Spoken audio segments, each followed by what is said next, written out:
All right, so it codes for a specific trait. So if a gene tells me my hair is going to have color, my alleles tell me that my hair is going to be brown. So some analogies we've used in class so far is that a chromosome is the widest category. Chromosomes are like sports. Genes are a smaller category. You're getting more specific. It's going to be like basketball. Alleles are the most specific. Those are going to be similar to a forward. So again, it's like sports, basketball, forward, music, chorus, soprano, right? Music, rock band, screamo, whatever it is. You get more and more specific as you go. So chromosomes are made up of genes. Genes are made up of alleles. Now, an allele is a code for a specific trait. A trait is something you inherit. That is definitely not spelled right. Don't judge me at all. Inherit from your parents. It's a physical characteristic.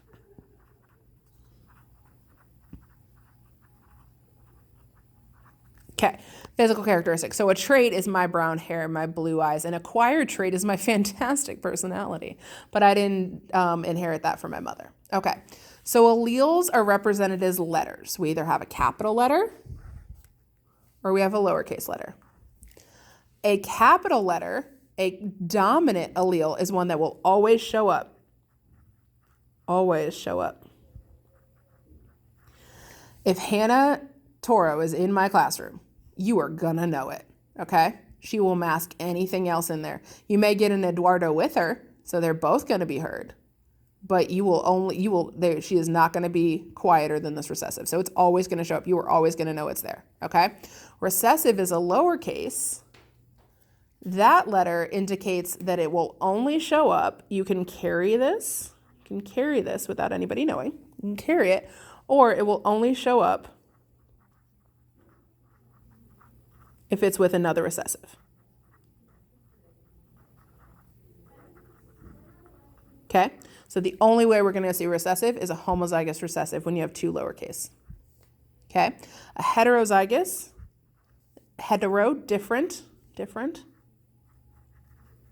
Heterozygous is different. That will always be dominant. Hey, ghost person that's not here, could you ever have a recessive heterozygous? Good job. She shook her head no. I'm sorry. The ghost that's in my room that keeps me company when you guys leave shook her head no. A heterozygous can never be recessive.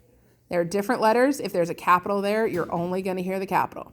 Homozygous dominant, dominant capital are going to be two capital letters. Okay. Oh, I messed that up. There are not two different letters. Sorry about that, guys. Okay. So that is our chromosomes are made up of genes. Our genes are categories that are made up of alleles. Our alleles can be dominant or recessive.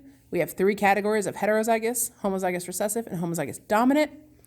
We know that DNA is the code for us that builds up all of this. And lastly, the last two vocab words we need to know are phenotype and genotype. Your phenotype is your physical trait. Physical. A physical trait that you can actually see with your eyes. I can see that the ghost in my room has blonde hair. I can physically see that blonde hair. Now, the genotype is what I'm doing all these Punnett squares and all this nonsense. Letters that represent alleles.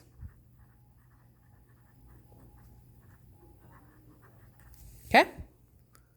Ta-da!